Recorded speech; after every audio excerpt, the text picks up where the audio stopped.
ஆண்டவருடைய பிரசன்னத்திலிருந்து சிங்கப்பூர் ஏலிம் எழுப்புதல் ஊழியங்கள் சார்பிலே உங்கள் அனைவருக்கும் அன்பின் வாழ்த்துக்களை தெரிவித்துக் கொள்கிறோம். இந்த நாளில் கூட வெற்றி வாழ்வுக்கான தொடர்போதலின் வழியாக அநேகர் இந்த செய்திகளை கேட்டு ஆசீர்வாதத்தை பெற்றுக்கொண்டு வருகிறீர்கள். அநேக இடங்களிலிருந்து செய்திகள் ஆசீர்வாதம் இருக்கிறது என்று ஜனங்கள் அவருடைய ஃபீட்பேக் கமெண்ட்ஸ் எங்களுக்கு தெரியப்படுத்தி இருக்கிறார்கள். தொடர்ந்து இந்த சத்தியத்தை கேளுங்கள். கர்த்தர் நாங்கள் கொடுக்கக்கூடிய இந்த ஒவ்வொரு செய்திகளும் முக்கியமாக வேதத்தை வாசிக்கலாம் வாங்க என்று பாஸ்டர் டாக்டர் ஷீலா அவர்கள் தொடர்ந்து உங்களுக்காக ஆதி ஆகமத்திலிருந்து இதுவரை 1 சாமுவேல் புத்தகம் வரை நடத்தி கொண்டிருக்கிறார்கள். வேதத்தினுடைய முத்துக்களை தெளிவாக உங்களுக்கு எடுத்து கொடுத்து கொண்டு இருக்கிறார்கள். அநேகருக்கு அது ஆவிக்குரிய வாழ்க்கையில வளர்வதற்கு பிரயோஜனமாக இருக்கிறது. அதே போல என்னுடைய மகள் Christy Olivia, pastor Christy Olivia அவர்களும் வாலிபர்களுக்கு என்று செய்திகள் பாடல்களை கொடுத்து கொண்டு இருக்கிறார்கள். அதனால கர்த்தர் இந்த நாளிலே கூட இந்த Joy TV, Ark digital TV, live டிவியின் மூலமாக 165 தேசங்களிலே உலகம் முழுவதும் எங்களுடைய சுவிசேஷத்தின் நற்செய்தியை கேட்டு ஆசீர்வதிக்கப்பட்டு வருகிறார்கள் என்பதற்காக கர்த்தருக்கு நான் நன்றி தெரிவித்துக் கொள்கிறேன். உங்களுக்காக நாங்கள் ஜெபிக்கிறோம். எங்களுக்காக தொடர்ந்து ஜெபித்துக் கொள்ளும்படியாக அன்போடு கேட்டுக்கொள்கிறேன். இன்றைக்கும் இந்த தொடர் செய்தியிலே அதாவது பாருங்க, ரிஸ்க் அண்ட் ரிவார்டு, பாடுபட்டால் தான் நம்ம என்ன செய்ய முடியும், வாழ்க்கையிலே பலனை அனுபவிக்க முடியும் என்ற கருத்தின்படியாக செய்திகளை கொடுத்து கொண்டு வருகிறோம். நீதிமொழிகள் 23வது அதிகாரம் 7வது வசனத்தின்படியாக ஒருவனுடைய இருதயத்தின் நினைவு எப்படியோ அப்படி அவன் இருக்கிறான். உங்க வாழ்க்கையிலே உங்களுடைய எதிர்காலத்தை குறித்து இந்த ப்ளூ பிரிண்ட் அதை நீங்க மனதில் வைக்கின்ற பொழுது, அதற்காக நீங்க முயற்சி எடுக்கின்ற பொழுது, அதற்காக நீங்க தேவனிடத்துல ஜெபித்து தேவனுடைய உதவியோடு கூட காரியங்களை முன்னெடுத்து நீங்க செல்கின்ற பொழுது இலக்கை அடைய வேண்டுமோ அதை இலகுவாக அடைந்து ஒரு வெற்றியுள்ள வாழ்க்கை வாழ முடியும். ஒரு சயின்டிஸ்டாக, ஒரு டாக்டராக, ஒரு இன்ஜினியராக, இல்ல ஒரு கர்த்தருடைய ஊழியக்காரனாக நீங்க எந்த விதத்தில வளர வேண்டும் என ஆசீர்வாத எதிர்கால வாழ்க்கை இருக்க வேண்டும் என்று விரும்புகிறீர்களோ அந்த காரியத்தை நீங்கள் இலகுவாக அடைவதற்கு பரிசுத்த ஆவியானவர் உங்களுக்கு உதவி செய்வார். ஹல்லேலூயா. அதற்கு நீங்கள் தரிசனத்தை காண வேண்டும். தரிசனத்தை காண்பது மட்டுமல்ல, தரிசனத்தை அடையக்கூடியவர்களாக நீங்க இருக்க வேண்டும். புரியுங்களா? ஒவ்வொரு வேதத்திலே கர்த்தர் வைத்திருக்கிற, நமக்கு முன் உதாரணமாக வைத்திருக்கிற பரிசுத்தவான்களுடைய வாழ்க்கையை, வெற்றி வாழ்க்கை வாழ்ந்த அந்த காரியங்களின் மூலம் நம்ம தெரிந்து கொள்வது, அவர்கள் தரிசனங்களை கண்டார்கள், தரிசனங்களை அடைந்தார்கள் என்று நாம் பார்க்கிறோம். ஆபிரகாம் பாருங்க, கர்த்தர் அழைத்தார். பாலும் தேனும் ஓடுகிற கானான் தேசத்திற்கு என கர்த்தர் அழைத்தார். ஏன்னா அந்த அழைப்பிலே அவர் வந்தார். பாலும் தேனும் ஓடுகிற அந்த கானான் தேசத்திலே அவர் குடியிருந்து இஸ்ரவேல், அதாவது ஆபிரகாமின் சந்ததி என்ற ஒரு சந்ததி உருவாகும்படியாய் இஸ்லாமியர்கள், கிறிஸ்தவர்கள், அதே போல பாத்தீங்கன்னாக்க யூதர்கள், இப்படிப்பட்ட 3 ஒரு குலத்தினுடைய தகப்பனாக 3 இனத்தினுடைய தகப்பனாக அவர் மாறினார். ஆனா தேவன் அவரை தெரிந்து கொண்டது நோக்கம் ஜாதிகளுக்கு, ஜனங்களுக்கு, தேசத்துக்கு ஆசீர்வாதத்தின் பாத்திரமாக கர்த்தர் தெரிந்து கொண்டார் என்று பார்க்கிறோம். அவருடைய குமாரனாகி ஈசாக்கு, அவனும் வாழ்க்கையில தேவனுக்கு உண்மை உத்தமமாய் பரிசுத்தமாய் வாழ்ந்து அவரும் சந்ததிகளை பெற்று தேவ நாம மகிமைக்காக வாழ்ந்தார் என்று பார்க்கிறோம். அவருடைய குமாரனாகிய யாக்கோபு, அவரும் பாத்தீங்கன்னாக்க வாழ்ந்து அவருடைய சந்ததியிலே 12 கோத்திரங்கள் அதன் மூலமாக வந்தது. கர்த்தர் அதன் மூலமாக பாத்தீங்கன்னாக்கா இஸ்ரவேல் சந்ததி உருவாகி, அந்த சந்ததியிலே தாவீது அந்த தாவீது வம்சத்திலே இயேசு கிறிஸ்து வரும்படியாக கர்த்தர் கிருபை பாராட்டினார் என்று பார்க்கிறோம். முக்கியமாக பாத்தீங்கன்னாக்கா ஈசாக்கு தரிசனத்தோடு வாழ்ந்தார். அதே போல பார்க்கின்ற பொழுது யோசேப்பு ஒரு தரிசனமுள்ள யோசேப்பாக இருந்தார். அதனால வாழ்க்கையில் அவர் தரிசனத்தை கண்டது மட்டுமல்ல, அந்த தரிசனத்தை அடைந்தவராக யோசேப்பு இருந்தார் என்று நாம் பார்க்கிறோம். புரியுங்களா? ஆனால் அவர்கள் இலகுவாக அந்த தரிசனத்தை அடைந்து விடவில்லை. தரிசனத்தை பார்த்தார்கள். ஆனால் அந்த வாழ்க்கையில அந்த பெற்ற அந்த தரிசனத்தை இலக்கை அடைவதற்கு வாழ்க்கையில பல போராட்டங்கள், பல சூழ்நிலைகளிலே துவண்டு போய் விடாதபடி தன்னை அழைத்தவர் தன்னோடு கூட இருக்கிறார் என்ற உணர்வோடு கூட, தேவன் தன்னோடு இருக்கிறார், தன்னை காண்கிறார் என்ற உணர்வோடு இருந்ததினாலே அவர்கள் பிற்காலத்தில் தேசத்தினுடைய அதிபதிகளாக, பிரதம மந்திரிகளாக உயர்த்தப்பட்டார்கள் என்று நாம் பார்க்கிறோம். புரியுங்களா? அதே போல பார்க்கிறோம் தாவீது ஒரு ஏழ்மையான குடும்பத்தில் பிறந்திருப்பார் என்று நான் நினைக்கிறேன். ஆடு மேய்த்துக் கொண்டு இருந்ததினாலே அப்படிப்பட்ட தாவீது கர்த்தரை தன் மேய்ப்பனாய் கொண்டதினாலே அவனுக்கு ஒரு தரிசனம், கர்த்தர் என் மேய்ப்பர், ஹல்லேலூயா, இனிமையான இஸ்ரவேலுடைய சங்கீதங்களை இயற்றினான், பாடினான். கர்த்தரை மேய்ப்பராக தன்னை ஒரு ஆடாக நினைத்ததினாலே கர்த்தர் தாவீதை பேரரசனாக, இஸ்ரவேலுடைய சாம்ராஜ்யத்தினுடைய பேரரசனாக கர்த்தர் உயர்த்தினார் என்று நாம் பார்க்கலாம். ஹல்லேலூயா. அதே போல தானியேலை பார்க்கிறோம். தானியேல் பாருங்க, வாலிப நாட்களிலே தரிசனத்தோடு வாழ்ந்தார். ஹல்லேலூயா. கர்த்தர் தரிசனங்களை காண்பது மட்டுமல்ல, அந்த தரிசனங்கள் பிற்காலத்தில் உலகத்தில் நடைபெறக்கூடிய எல்லா காரியங்களையும் வெளிப்படுத்தினார். 4 ராஜாக்கள் மத்தியிலே, அந்நிய தேசத்திலே அவர் என்ன செய்தார்? பாபிலோனிய தேசத்திலே அவர் என்ன செய்தார்? 4 ராஜாக்கள் மத்தியிலே அவர் பிரதம மந்திரியாக உயர்த்தப்பட்டார் என்று பார்க்கிறோம். ஹல்லேலூயா. அவங்களெல்லாம் சிறைச்சாலை பெற்ற செம்மல்கள். இஸ்ரவேல் தேசத்திலிருந்து நேபுகாத்நேசர் சிறைபிடித்து கொண்டு செல்லப்பட்டார். புரியுங்களா? எப்படி யோசேப்பு சிறையிருப்புக்குள்ள இருந்தார், சகோதரமார்கள் குழியில் தூக்கி போட்டாங்க. அவருடைய வாழ்க்கையிலே முன்னுக்கு வருவது இலகுவான ஒரு காரியம் இல்லை. ஆனாலும் கர்த்தர் கூட இருந்து உயர்த்தினார். அதே போல தாவீதுக்கும் கோலியாத்து எதிர்ப்பு வந்தார். அவருக்கு சவுல் ஒரு எதிர்ப்பாக இருந்தார். அப்படிப்பட்ட ஒரு சூழ்நிலை, தன்னுடைய மகன் என அவனுக்கு எதிர்ப்பாக இருந்தான். இப்படிப்பட்ட சூழ்நிலை எல்லாம் கடந்துதான் பேரரசனாக மாறினான். அதே போல பார்க்கிறோம் தானியேல் வந்து பாருங்க, தானியேல், எஸ்ரா, நெகேமியா இவர்களாம் சிறைச்சாலை பெற்ற செம்மல்கள். சிறைச்சாலை இருந்த பொழுது கர்த்தருக்காக, தேவனுக்காக, தேவனுடைய திட்டத்தோடு தரிசனத்தோடு வாழ்ந்ததினாலே கர்த்தர் அவர்களை உயர்த்தினார். ஹல்லேலூயா. செருபாபேல் இஸ்ரவேலுடைய தேவாலயத்தை கட்டும்படியாக, அதே போல் நெகேமியா தேவாலயத்தினுடைய அந்த மதில்களை கட்டும்படியாக கர்த்தர் அவர்களை தேர்ந்தெடுத்தார், உயர்த்தினார். இஸ்ரவேல் ஜனங்களுக்கு அவர் தலைவனாக அவர்களை கர்த்தர் உயர்த்தினார் என்று நாம் பார்க்கிறோம். ஹல்லேலூயா. அதனாலே அருமையான தேவனுடைய பிள்ளைகளே, நாம் வாழ்க்கையிலே நாம் வெற்றி பெற வேண்டும் என்றால் தேவ பலத்தோடு கூட தேவன் கொடுத்த அந்த தரிசனத்தை நோக்கி ஓட வேண்டும். கர்த்தருடைய கிருபை அளவில்லாமல் உங்களுக்கு இருந்து ஆண்டவருடைய கரத்துக்குள் நீங்க அடங்கி இருக்கின்ற பொழுது உங்களுடைய இலக்கை நீங்கள் அடைந்து கர்த்தர் நாமத்தை நீங்க மகிமைப்படுத்தலாம். ஹல்லேலூயா. அதனால் தான் நாம் கேட்க வேண்டும். வேத வசனத்தின்படியாக தேவனிடத்தில் கேளுங்கள், அப்பொழுது உங்களுக்கு கொடுக்கப்படும் என்று மத்தேயு 7வது அதிகாரம் 7வது வசனத்திலே இயேசு கிறிஸ்து தன்னுடைய மலை பிரசங்கத்தில், ஹல்லேலூயா, பாருங்க, பொன்மொழிகள், இயேசு கிறிஸ்துவினுடைய மலை பிரசங்கம் பியாட்டிடியூட்ஸ், மத்தேயு 5வது அதிகாரம் 6வது அதிகாரம் 7வது வசனம். இந்த 3 அதிகாரங்கள் தான் உலகத்தில் இருக்கக்கூடிய எல்லா பிரதம மந்திரி, அநேக பிரதம மந்திரிகள், ஜனாதிபதிகளாம் படித்திருக்கிறாங்க. காந்தியடிகள் படித்திருக்கிறார். ஹல்லேலூயா. கலைஞர் கருணாநிதி படித்திருக்கிறார். அநேகர் இதை படித்துதான் சட்டங்கள் எல்லாம் ஏற்றி இருக்கிறாங்க. அப்படிப்பட்ட அந்த பியாட்டிடியூட்ஸ் சொல்றாரு, கேளுங்கள் அப்பொழுது உங்களுக்கு கொடுக்கப்படும். நாம் விசுவாசத்தோடு தேவனிடத்தில், ஆண்டவரே என்னை உயர்த்தும், மேன்மைப்படுத்தும் என்று நீங்க தேவனிடத்துல என்னென்ன விதத்துல நீங்க வர வேண்டும் என்று நீங்க கேட்க வேண்டும். ஹல்லேலூயா. சிங்கப்பூர் தேசம் வருவதற்கு தேவனிடத்தில் நாங்கள் பல வருடங்கள் கேட்டோம். ஹல்லேலூயா. கேட்டதன்படியாக கர்த்தருடைய கிருபை எங்களை தேசத்துக்கு அழைத்து கொண்டு வந்தது. தேசத்துக்கு அழைத்து கொண்டு வந்தது மட்டுமல்ல, கர்த்தருடைய ஊழியத்தை செய்ய வேண்டும் என்று தேவனிடத்தில் கேட்டோம். அந்த கிருபை எங்களுக்கு ஏலிம் ரிவைவல் சர்ச்சை சிங்கப்பூர் தேசத்துல ஸ்தாபிக்க கர்த்தர் எங்களுக்கு கிருபை பாராட்டினார். ஹல்லேலூயா. நல்ல மனைவியை கர்த்தர் கொடுத்தார். நல்ல அருமையான 3 பிள்ளைகளை கர்த்தர் கொடுத்தார். கிருபை கேளுங்கள். ஹல்லேலூயா. 2 ஆண் பிள்ளைகளை கர்த்தர் கொடுத்தார். 3வது ஒரு பெண் பிள்ளை வேண்டும் என்று உறுதியோடு கூட நானும் டாக்டர் ஷீலா அவர்கள் விசுவாசத்தோடு கர்த்தாவே எங்களுக்கு பெண் பிள்ளை வேண்டும் என்று கேட்டோம். கேளுங்கள் அப்பொழுது கொடுக்கப்படும் என்று சொன்னாரே. மத்தேயு 7:7 கர்த்தர் கொடுத்தார். ஹல்லேலூயா. நல்ல ஆசீர்வாதத்தின் ஒரு மகளாக, நல்ல குரல், நன்றாக வேதத்தினுடைய அறிவு, இன்றைக்கு பாஸ்டராக ஆர்டினேஷன் 17 வயசு செய்யப்பட்டு எங்களோடு கூட கர்த்தர் நாமத்தை மகிமைப்படுத்திக் கொண்டு வருகிறார்கள். ஹல்லேலூயா. அதனால தேவனிடத்தில் அவருடைய விசுவாசத்தின்படியாக, நம்முடைய தேவனுடைய சித்தத்தின்படியாக கர்த்தருடைய நாமத்தை மகிமைப்படுத்தக்கூடிய காரியங்களை கர்த்தரிடத்தில் கேட்கின்ற பொழுது அதை நிச்சயமாக அவர் கொடுப்பதற்கு வல்லமையுள்ள தேவனாக இருக்கிறார். ஹல்லேலூயா. அதனால தான் கர்த்தரிடத்தில், ஆண்டவரே எனக்கு முதல்ல அனந்த ஞானத்தை கொடுங்கப்பா. கர்த்தரிடத்துல ஒரு காரியத்தை செய்வதற்கேற்ற அனந்த ஞானத்தையும், ஆண்டவரே அதை செய்து முடிப்பதற்கேற்ற பலனையும் கொடுங்க. ஹல்லேலூயா. அப்படி கேட்கின்ற பொழுது கர்த்தர் உங்களுக்கு கிருபையாய் என்ன செய்வார்? வழி வாசல்களை திறப்பார். ஜனங்களுடைய தயவை கொடுப்பாரு. கர்த்தருடைய காருண்யம் உங்களை நோக்கி அளவில்லாமல் பாய்ந்து கொண்டு வரும். ஹல்லேலூயா. அதனால தான் தேவனுடைய கரத்துக்குள்ள அடங்கி இருந்து கர்த்தருடைய நாமத்தின் மகிமைக்காக காரியங்களை கேட்கின்ற பொழுது கேளுங்கள் அப்பொழுது கொடுக்கப்படும் என்று சொன்ன வசனத்தின்படியாக கர்த்தர் உங்களுக்கு கொடுப்பார். ஹல்லேலூயா. அர்த்தம் யாபேஸ் பாருங்க, ஆண்டவரே என்னை ஆசீர்வதித்து, இஸ்ரவேலின் தேவனை நோக்கி, தேவரே என்னை ஆசீர்வதித்து என் எல்லைகளை பெரிதாக்கி. பாருங்க, அவர் சொல்றாரு, முதல்ல ஆண்டவரே என்னை ஆசீர்வதிங்கப்பா, என்னுடைய எல்லைகளை பெரிதாக்குங்க. உமது கரம் இருக்கணும், அந்நிய கரம் அல்ல, அடுத்தவன் கரம் அல்ல, கர்த்தருடைய கரம் என்னோடு இருந்து தீங்கு என்னை சூழாதபடி, தீங்கு என்னை துக்கப்படுத்தாதபடி அதற்கு விலக்கி காத்தரும் என்று வேண்டிக் கொண்டான். அவன் வேண்டிக் கொண்டதை தேவன் அருளினார். ஹல்லேலூயா.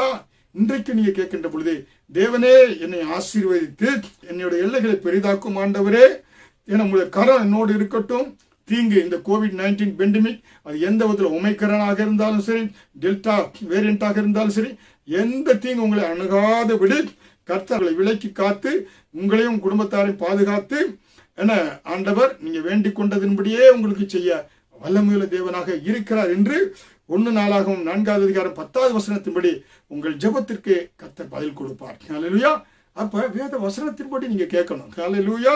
என லூக்கா 11வது அதிகாரம் 8வது வசனத்திலே, பின்பு தனக்கு அவன் சிநேகிதனாய் இருப்பது நிமித்தம் எழுந்து அவனுக்கு கொடாவிட்டாலும் தன்னிடத்தில் அவன் வருந்தி கேட்கிறது நிமித்தமாவது எழுந்திருந்து அவனுக்கு தேவையானதை கொடுப்பான் என்று வேதவசனம் சொல்கிறது. ஹல்லேலூயா. அதனால நம்ம ஆண்டவரிடத்துல கேளுங்கள். ஹல்லேலூயா. கேட்பதற்கு என்ன செய்யக்கூடாது? தயங்கக்கூடாது, வெட்கப்படக்கூடாது, வேதனைப்படக்கூடாது. கர்த்தர் நாமத்தை மையப்படுத்தக்கூடிய காரியங்களை கேட்கறீங்க, நிச்சயமாக ஆண்டவர் உங்களுக்கு வாய்க்க செய்வார். ஹல்லேலூயா. அதனால ஒன்று கேளுங்கள், அப்பொழுது கொடுக்கப்படும். 2வது தேடுங்கள், கண்டடைவீர்கள் என்று சொல்லப்பட்டிருக்கிறது. ஹல்லேலூயா. அப்ப நாம் என்ன செய்யணும்னாக்க, வெற்றிக்குள்ள வழிகளை நம்ம என்ன செய்யணும்?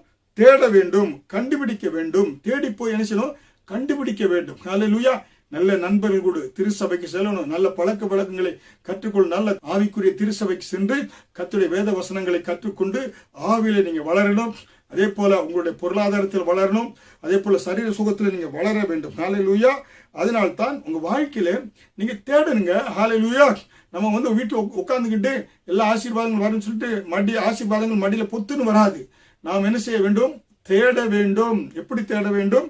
நீதிமொழிகள் 2வது அதிகாரம் வசனம் 4 சொல்லப்பட்டது போல, புதையல்களை தேடுகிறது போல தேட வேண்டும். புதையல்கள் எப்படி பாருங்க, உங்க வீட்டுக்குள்ள ஒரு தங்க புதையல் இருக்கு சொல்லிட்டாங்கன்னா வச்சுங்க, என்ன செய்வீங்க?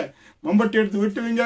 1 அடி 2 அடி 5 அடி 6 அடி கிடைக்கிறத விட போறது கிடையாது. புரியுங்களா? அதே போல புதையல்களை தேடுவது போல நீங்கள் என்ன செய்ய வேண்டும்? ஞானத்தை தேட வேண்டும். தேவனுடைய கிருபை இரக்கங்களை தேட வேண்டியது அவசியமாக இருக்கிறது. ஹல்லேலூயா. அது மட்டுமல்ல, எதை தேட வேண்டும்? ஒவ்வொருவருக்கும் கர்த்தர் தாளந்துகளை கொடுத்திருக்கிறார். யாருமே உலகத்துல தாளந்து இல்லாதவர்கள் ஏதோ ஒரு விதத்துல. மைக்ரோசாப்ட் பாருங்க, அந்த கம்ப்யூட்டர் அந்த இதுல பாத்தீங்கன்னா பில்கேட்ஸ் அவர் என்ன அவருக்கு தாளந்து இருக்கலாம்.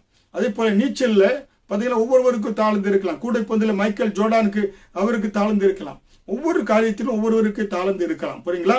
அதே போல உங்களுக்குள் புதைந்திருக்கிற அந்த தாளந்துகளை முதல்ல நீங்க தேடுங்க. ஹல்லேலூயா.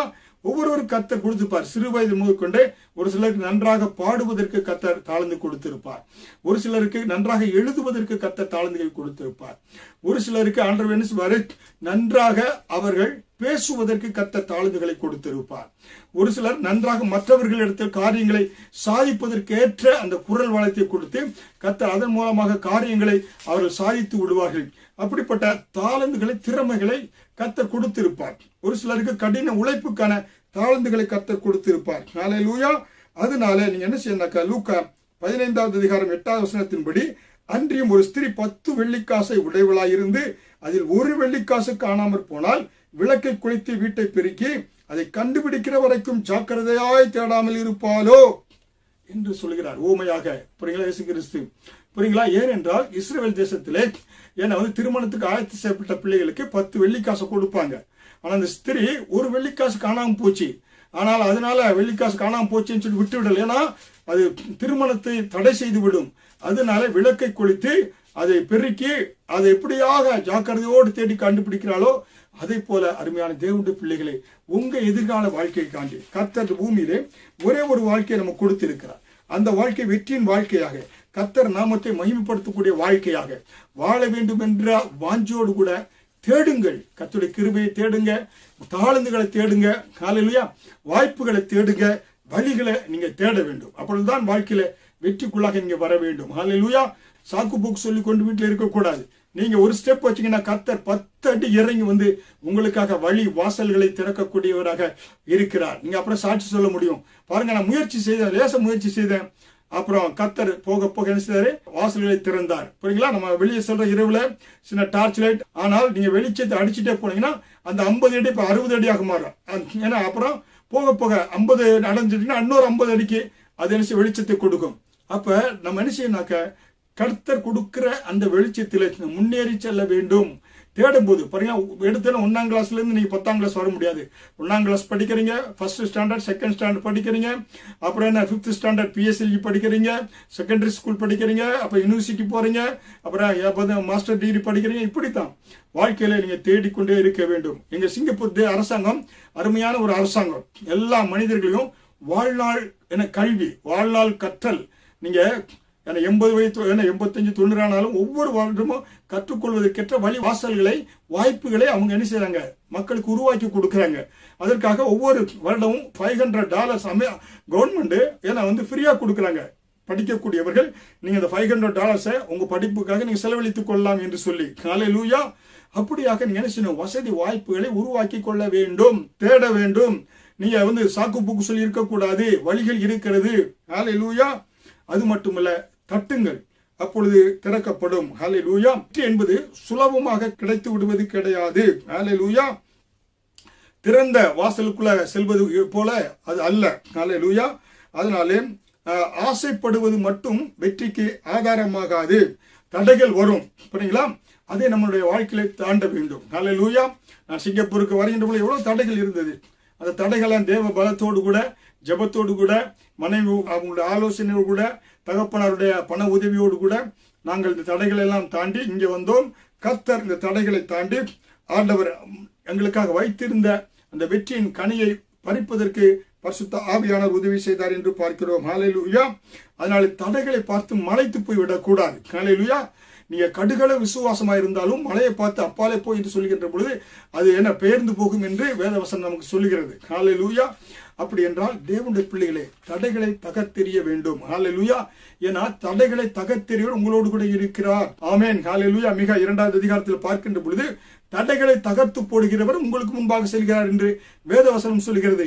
நம்முடைய கர்த்தரும் ஒரு புல்டோசர் தான். வாழ்க்கைக்கு முன்பாக இருக்கிற எல்லா தடைகளையும், இஸ்ரேல் ஜனங்கள் எகிப்து தேசத்தில் இருந்தாங்க, கானான் தேசத்துக்கு வருவதற்கு முன்பாக பார்வோன் ஒரு தடையாக இருந்தான். கர்த்தர் கூட இருந்த தடையை 10 வாதைகளை அனுப்பி தடைகளை உடைத்தெறிந்தார். செங்கடல் ஒரு தடையாக இருந்தது. தேவன் கூட இருந்து மோசேயுடைய கோலை நீட்டும்படியாய் செய்து செங்கடலை 2ஆக பிளந்து வெட்டாந்திரையில் நடப்பது போல 30 லட்சம் ஜனங்கள் கடந்து வந்தார்கள். அதுக்கப்புறமாக வனாந்தரத்தில் வந்தபோது தண்ணீர் அவர்களுக்கு தேவைப்பட்டது. கண்மலை மூலமாக தண்ணீர் அவர்கள் கொடுத்தார். ஹல்லேலூயா. பகலிலே மேகஸ்தம்பத்தோடு பாதுகாத்தார், இரவில் அக்கினி ஸ்தம்பத்தோடு பாதுகாத்தார். ஏன்னா கொள்ளிவாய் சர்ப்பங்களுக்கு விலக்கி பாதுகாத்தார். அதே போல பாத்தீங்கன்னாக்க யோர்தான் ஒரு தடையாக வந்தது. கர்த்தர் அந்த தடையை நீக்கினார். எரிகோ கோட்டை ஒரு தடையாக வந்தது. துதியின் மூலமாக அந்த தடையை ஆண்டவர் நீக்கினார். அவர்கள் பாலும் தேனும் ஓடுகிற நட்டாத தோட்டத்தையும் கட்டாத வீட்டையும் சுதந்திரிக்கும்படியாய் கர்த்தர் அவர்களுக்கு உதவி செய்தார். காரணம், தடைகளை உடைத்தெறிகிறவர் அவர்களுக்கு முன்பாக சென்றார். ஹல்லேலூயா. அதனால உங்க வாழ்க்கையில என்னென்ன தடை இருக்கிறதோ, ஏன்னா முயற்சியை பாதியில விட்டு விடாதபடி என்ன செய்ய வேண்டும், நீங்க தடைகளை தகர்த்தெறிய வேண்டும். அதனால் தான் நீதிமொழிகள் 24வது அதிகாரம் 10வது வசனத்திலே ஆபத்து காலத்தில் நீ சோர்ந்து போவாயானால் உன் பலன் குறுகினது என்று வேதவசனம் சொல்லுகிறது. பிரச்சனை தடைகள் வருகின்ற போது சுருண்டு படுத்து விடக்கூடாதுங்க. ஹல்லேலூயா. தாவீதை போல சொல்லணும். சங்கீதம் 23 சொல்றார்ல, கர்த்தர் என் மேய்ப்பராய் இருக்கிறார், நான் தாழ்ச்சி அடையேன். ஹல்லேலூயா. என்னை பலப்படுத்துகிற கிறிஸ்து. ஹல்லேலூயா. என்னை பலப்படுத்த கிறிஸ்துனால ஒரு மதிலை தாண்டுவேன், ஒரு சேனைக்குள் பாய்வேன் நீங்க போகணும். ஹல்லேலூயா. கர்த்தர் தான் உங்க பலனாய் இருக்கிறார். ஹல்லேலூயா.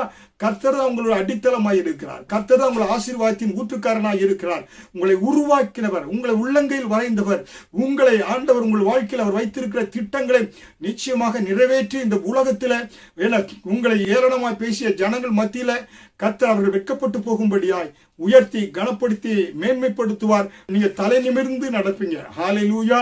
அதனால தடைகளை உடைத்தெறிங்க. நீங்க என்ன செய்யுங்க, ஆபத்து காலத்தில் சோர்ந்து போவாயானால் உன் பலன் குறுகினது என்று வேதவசனம் சொல்லுகிறது. ஹல்லேலூயா. ஒரு சிலர் சொல்லுவாங்க, கிறிஸ்தவ வாழ்க்கையில வெற்றியை குறித்து யோசிக்கவே கூடாது என்று சொல்லுவாங்க. ஹல்லேலூயா. அதனால அது பாருங்க, வாழ்க்கையில நம்ம வெற்றியோடு வாழ்ந்தா தான் நம்முடைய குடும்பத்திற்கு, நமக்கு, மற்றவங்களுக்கு, நம் குடும்பத்திற்கு, அதே போல தேவனுடைய ஊழியத்திற்கு நாம் உதவிகள் செய்ய முடியும், எல்லா காரியங்களையும் செய்ய முடியும். ஹல்லேலூயா. அதனால பரிசுத்தமா இருப்பது மிக முக்கியம். வாழ்க்கையில் அநேகர் சொல்லுவாங்க, நீங்க என்னங்க சாதிக்கிறீங்க, நான் பரிசுத்தமா இருக்கிறேன் என்று. பரிசுத்தமாய் ஏன்னா நீங்க இருப்பதற்கு முயற்சி எடுத்தீங்களா, அதே ஒரு பெரிய சாதனை. ஹல்லேலூயா. அதுக்கப்புறமாக நீங்க கர்த்தருடைய ஊழியங்கள், கர்த்தருடைய ராஜ்யத்திற்கு எப்படியாக நீங்க ஒரு கருவியாக, ஏன்னா அவருடைய ராஜ்யத்தை உலகம் முழுவதும் சென்று கொண்டு செல்வதற்கு கருவியாக நீங்க இருக்கணும். அதற்காக நீங்க ஒரு வெற்றி வாழ்க்கை வாழ வேண்டியது அவசியமாக இருக்கிறது. ஹல்லேலூயா.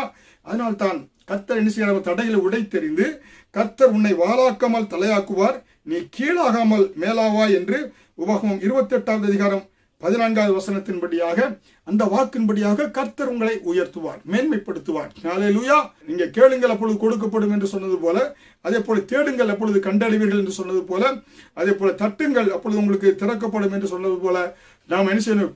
ஆண்டவருடைய இடத்திலே தயவுக்காய், கிருபைக்காய், வாசலுக்காய், வசதி வாய்ப்புகளுக்காய் கர்த்தரிடத்திலே நாம் என்ன செய்ய வேண்டும்?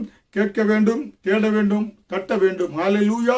அருமையான தேவனுடைய பிள்ளைகளே, அப்படி நாம் செய்கின்ற பொழுது வாழ்க்கையிலே நாம் வெற்றி வாழ்வை இலகுவாக அடைய முடியும். ஹல்லேலூயா.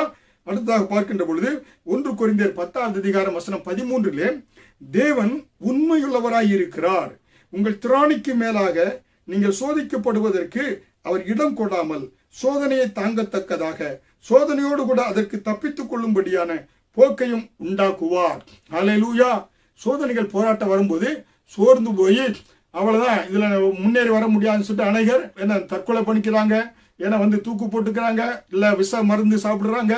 இப்படி பாருங்க, ஒரு ஷார்ட்டாக அவர்கள் வழியை தேடுறாங்க. இப்ப தற்கொலை செய்வது பிரச்சனைக்கு தீர்வு கிடையாது. புரியுங்களா? நீங்க என்ன செய்வீங்க? ஒரு விசுவாசி தற்கொலை செய்ய நரகத்துக்கு தான் போடும். ஏன்னா நீங்க அது மட்டும் இல்ல, உங்களை நம்பி இருக்கிற குடும்பத்துல நடுக்காட்டுல விட்டுட்டு செல்வது மாதிரி அனாதை போல அவர்களுக்கு, ஏன்னா நீங்க அவங்களுக்கு சுமையும், கடன் சுமை, பாரம், அவங்க எதிர்கால வாழ்க்கை கேள்விக்குறியாக சென்றுவிடும். படிக்கிற சின்ன பிள்ளைகள் இருந்தா, மனைவி இருந்தா, அவங்க வாழ்க்கையை சற்று யோசித்து பாருங்க. இல்ல ஒருவேளை படிக்கிற பிள்ளைகளே நீங்க வாழ்க்கையில தவறாக, வாலிப நாட்களில் தவறான காரியங்கள் நினைத்து சிக்கிக் கொண்டீர்கள் என்றால், ஐயோ இதிலிருந்து எப்படி வெளியே வருவது என்று சொல்லி உயிரை மாய்த்து விடாதீர்கள் தற்கொலைக்கு. புரியுங்களா?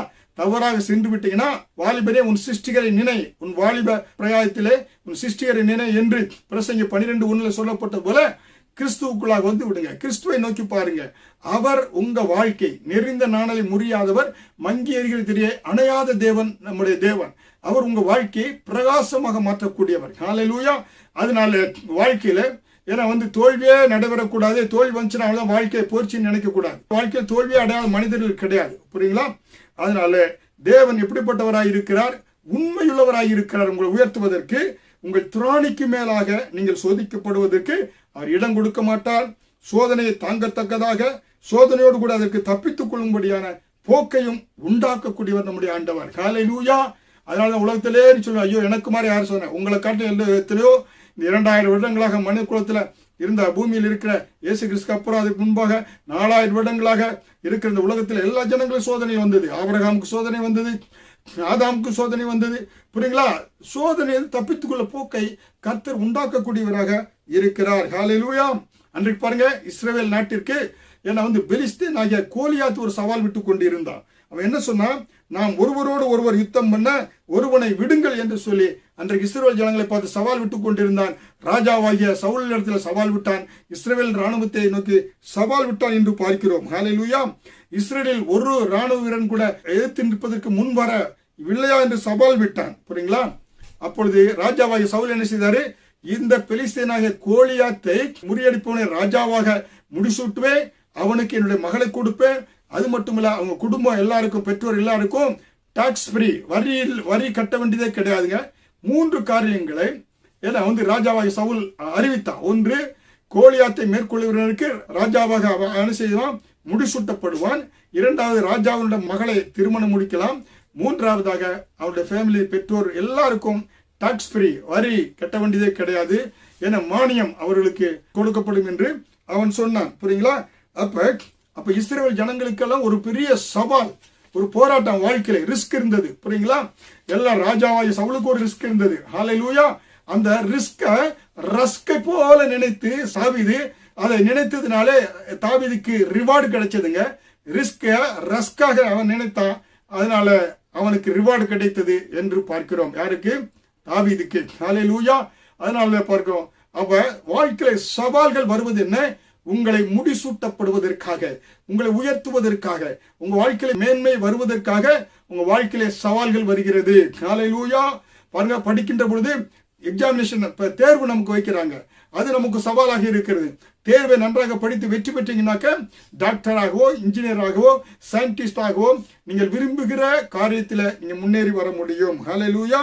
அப்ப அன்றைக்கு இஸ்ரவேல் ஜனங்களுக்கு ஒரு சவால் வந்தது. ஒருவனுக்கு ராஜாவாகும்படியாக சந்தர்ப்பத்தை கொடுத்தது. அப்ப கோலியாத் என்ற சவால் தாவீது வந்தது. தாவீது ராஜாவாகும்படியான ஒரு சந்தர்ப்பத்தை கொடுப்பதற்காகவே கோலியாத் ஒரு சவாலாக வந்தான் என்று பார்க்கிறோம். ஹல்லேலூயா. அப்ப நம்முடைய வாழ்க்கையிலே இந்த சவால்கள் வரக்கூடிய சந்தர்ப்பம் நம்மை உயர்ந்த ஸ்தானத்திற்கு கொண்டு வருவதற்காகத்தான். ஹல்லேலூயா. அப்ப சவால் என்ன வருகிறது என்றால் நீங்கள் உங்களுடைய வாழ்க்கையிலே உயர்வு வருகிறது. சவாலை தேவ பலத்தோடு கூட, தேவனுடைய கிருபையினாலே, தேவ பலத்தோடு கூட, தேவனுடைய அனந்த ஞானத்தோடு கூட நீங்க சந்திக்கின்ற பொழுது உங்க வாழ்க்கையிலே நீங்க முடிசூட்டப்படுவீங்க. ஹல்லேலூயா. அப்ப அருமையான தேவனுடைய பிள்ளைகளே, இன்றைக்கு உலகம் முழுவதும் பல சந்தர்ப்பங்கள் நமக்கு உண்டாகி இருக்கிறது. ஹல்லேலூயா.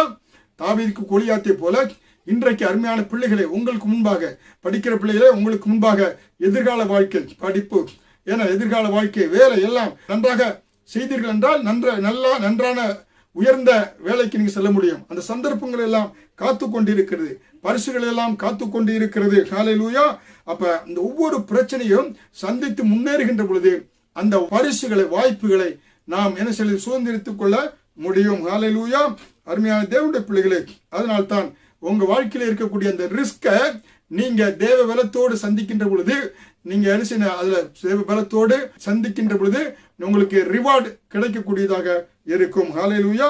அருமையான தேவனுடைய பிள்ளைகளே, போராட்டங்கள் மத்தியிலே போராட்டங்கள் கடுமையாக தோன்றுகிறதா, அது தேவ பலத்தோடு மேற்கொள்கின்ற பொழுது உங்களுக்கு பரிசு பொருட்கள், அதாவது ரிவார்டு உங்களுக்கு கிடைக்கக்கூடியதாக இருக்கிறது என்று நாம் பார்க்கிறோம். ஹல்லேலூயா. வாழ்க்கையில் முன்னுக்கு வரும்போது பிரச்சனைகளை பார்த்து கொண்டு இருக்காதீங்க. பிரச்சனை இருந்தால் அந்த பிரச்சனைகள் மத்தியிலே ஒரு தீர்வு இருக்கிறது. ஹல்லேலூயா என்பதை நீங்கள் பார்க்க வேண்டும். ஹல்லேலூயா. ஏன்னா உங்க வாழ்க்கையில நிச்சயமாகவே ஒரு முடிவு உண்டு. புரியுங்களா? தோல்வி என்பது இறுதி கட்டம் அல்ல. கிறிஸ்துவுக்குள் ஒரு விசுவாசிக்கு முடிவு உண்டு, வெற்றி உண்டு, ஜெயம் உண்டு. ஹல்லேலூயா. காரணம், நம்முடைய ஆண்டவர் வெற்றியின் வேந்தன், ஜெயத்தின் வேந்தன், உலகம் மாமிச பிசாசை வென்றவராக இருக்கிறார். ஹல்லேலூயா. அதனால உங்க வாழ்க்கையில ஒவ்வொரு பிரச்சனையும் உங்க வாழ்க்கையில் வருகிறது என்றால் அதுல உங்களுக்கு முன்னேறுவதற்கான வாய்ப்புகளை கர்த்தர் கொடுத்து கொண்டு இருக்கிறார். வாழ்க்கையில் வரக்கூடிய எல்லா பிரச்சனையும் எதற்குன்னா, பிரச்சனையே வரக்கூடாது, பிரச்சனை கண்டு ஓடி ஒளிந்து விடக்கூடாது, கஷ்டங்கள் வந்தா போய் பெட்ஷீட் எடுத்து போத்தி தூங்கக்கூடாது. பிரச்சனைகள் எங்க வாழ்க்கையில முன்னேறுவதற்கு ஒரு வாய்ப்பாக இருக்கிறது என்று சொல்லி தடைக்கற்களை படிக்கற்களாக நீங்க மாற்ற வேண்டும். ஹல்லேலூயா. அருமையான தேவனுடைய பிள்ளைகளை, என்னுடைய அருமையான பாஸ்டர் கிறிஸ்து ஒளிவியாக்கு வாழ்க்கையில் இவ்வளவு பாடுகள், பிரச்சனைகள் எல்லாவற்றையும் அந்த பாடுகள், பிரச்சனைகளை படிக்கற்களாக, தடைகளை படிக்கற்களாக அவங்க மேற்கொண்டதுனால்தான் நன்றாக படிக்க ஸ்கூல் நல்ல பெஸ்ட் மார்க் வாங்குவாங்க. ஏன்னா 17 வயதுல பாஸ்டராக ஆர்டினேஷன், இன்னும் அநேக நன்றாக பாடல்களை ஏற்றுவது 30 பாடலுக்கு மேல் ஏற்றி இருக்கிறாங்க. அநேக காரியங்களை கர்த்தர் தாழ்ந்துகளையும் ஏன்னா கிருபைகளையும் கொடுத்து கர்த்தர் உயர்த்தி கொண்டு வருகிறார். ஹல்லேலூயா. இன்றைக்கு நாம் என்ன செய்யணும்னாக்க, வாழ்க்கையில் வெற்றி பெறுவதற்கு சமய சந்தர்ப்பங்களை நாம் சொல்லிக் கொண்டிருக்க கூடாது. ஹல்லேலூயா. பாருங்க, நம்ம என்ன செய்யணும்னாக்க, உப்பு வைக்க போனா மழை வருதுனே என்று சொல்லிக் கொண்டிருக்க கூடாது. தவிடு வைக்க போறனா காத்து அடிக்கிறேன் என்று சொல்லக்கூடாது. எழுப்புதலுக்காய் இயங்குகிறவன் மழையை பார்த்தோ காற்றை பார்த்தோ தயங்கிக் கொண்டிருக்க மாட்டான். ஹல்லேலூயா. அப்ப உங்க வாழ்க்கையில முன்னேறுவதற்கு சந்தர்ப்பங்களை தேடிக்கொண்டு இருக்கக்கூடாது. ஹல்லேலூயா. அதனால தான் இயேசு கிறிஸ்து யோவான் 5வது அதிகாரம் 5வது வசனத்துல 38 வருஷமாய் வியாதியா இருந்த ஒரு மனிதனை பார்த்து சொஸ்தமாக வேண்டும் என்று விரும்புகிறாயா என்று கேட்டார். புரியுங்களா? பெதஸ்தா குளத்தண்டு இருந்தவனே 38 வருஷமா அவன் ஆண்டவர் கேட்கிறார், எப்பா நீ சொஸ்தமாக வேண்டும் என்று விரும்புகிறாயா என்று டைரக்டா கேட்கிறாரு. ஆமாண்டவர், நான் சொஸ்தமாக ஆகணும், இல்லாட்டி எனக்கு சொஸ்தம் வேண்டாம் என்று அவன் சொல்லணும். ரெண்டுக்கு சொல்லாம காரணத்தை சொல்றான். என்ன, அந்த குளத்தை இறங்குவதற்கு முன்பாக எனக்கு முன்னால யாரோ இறங்கிறாங்க, யாரோ அவனை இறக்கி விட்டுறாங்க, அதனால சொல்லி பல காரணத்தை சொல்லி கொண்டு இருக்கிறான். புரியுங்களா? இன்றைக்கு நம்முடைய வாழ்க்கையில முன்னுக்கு வருவதற்கு பல காரணங்கள் நம்ம சொல்லிக் கொண்டிருக்க கூடாது. ஹல்லேலூயா. அதனாலதான் பாருங்க, அன்றைக்கு மோசே ஏன்னா பாலும் தேனும் ஓடுகிற கானான் தேசத்திற்கு வேவு பார்க்கும்படியாக 12 பேரை அனுப்புகிறான். அதுல யோசுவாவும் போறாரு, காலேபும் போறாங்க. போனதுல 10 பேரு திரும்பி வந்தாங்க. என்ன சொல்றாங்க, ஏன்னா என்னாகும் 13வது அதிகாரம் வசனம் 32-33 அங்க பெரிய ஆட்கள் இருக்கிறாங்க, ராட்சச பிறவிகள் இருக்கிறாங்க, அவர்கள் பார்வைக்கு நாங்க வெட்டுக்கிளிகளை போல இருந்தோம் என்று சொல்லி இஸ்ரவேல் ஜனங்களுக்குள்ள துர்ச்செய்தியை பரப்புனாங்க. ஹல்லேலூயா. பேட் நியூஸ், அதாவது துர்ச்செய்தி அவங்க சொன்னாங்க. இஸ்ரவேல் ஜனங்கள் எல்லாம் கலங்கடிக்கும்படியாக சாக்கு போக்கு. ஆனால் அதிலே காலேப் என்ன சொல்கிறார் பாருங்க. என்னாகும் 13வது அதிகாரம் 30 காலேப் மோசே முன்பாக ஜனங்களை அமர்த்து, நாம் உடனே போய் அதை சுதந்திரித்துக் கொள்வோம், நாம் அதை எளிதாய் சுதந்திரித்து ஜெயித்துக் கொள்வோம் என்று சொல்கிறார் காலேப். பாருங்க எவ்வளவு பாருங்க. காலேப் என்ன சொல்கிறாரு, அதை நாம் இலகுவாக சுதந்திரித்துக் கொள்ளலாம். 10 பேர் என்ன சொல்றாங்க, ஐயோ ராட்சச பிறவிக, அவங்களுக்கு முன்ன வெட்டுக்கிளிகளை போல நாங்க இருந்து அவங்க பார்வைக்கு இருந்தோம், எங்க பார்வைக்கு இருந்தோம் சொல்றாங்க. புரியுங்களா? தோல்வி குறித்து சொன்னாங்க. அதனால்தான் அந்த 10 பேரும் என்ன செய்தாங்க, அவங்களோட இஸ்ரவேல் ஜனங்கள் என்ன செய்தாங்க, வாக்குத்தத்தம் செய்யப்பட்ட கானான் தேசத்துக்குள் பிரவேசிக்க முடியவில்லை. காலேபும் யோசுவாவும் கானான் தேசத்துக்குள் பிரவேசித்தார்கள். இஸ்ரவேல் ஜனங்கள் தேசத்தில் கால் வைக்கின்ற பொழுது, பாலும் தேனும் ஓடுகிற அந்த கானான் தேசத்தில் கால் வைக்கின்ற பொழுது, அவங்க அருமையான வீட்டுல போய் ரெடி பில்ட் ஹவுஸ்ல குடியிருந்தாங்க. ஏன்னா அது மட்டும் இல்ல, ஏற்கனவே வயல் நன்றாக விளைந்திருந்தது. அதுல இவங்க அதை அறுவடை செய்து அதை தானியத்தை புசித்தார்கள். உன்னோடு இருந்து நான் செய்யக்கூடிய காரியம் பயங்கரமாக இருக்கும் என்று கர்த்தர் சொல்கிறார். ஹல்லேலூயா. அருமையான தேவனுடைய பிள்ளைகளே, செய்தி கேட்டுக்கொண்டிருக்கிற ஒவ்வொரு பிள்ளைகளுக்காக நான் ஜெபிக்கிறேன். சத்தியத்தை கேளுங்க. கர்த்தர் உங்களுக்கு உங்க வெற்றியுள்ள வாழ்க்கை வாழ்வதற்கு தேவனுடைய அனுக்கிரகம் உங்கள் மேல் இருக்கும். கர்த்தர் தொடர்ந்து பாதுகாத்து எல்லா தீங்குக்கும் வியாதிகளுக்கு விபத்துகளுக்கு பாதுகாத்து உங்களையும் குடும்பத்தையும் பாதுகாத்து அற்புதமாக ஆண்டவர் நடத்துவார். கர்த்தர் நாமம் மகிமைப்படுவதாக. கர்த்தர் உங்களை ஆசீர்வதிப்பாராக.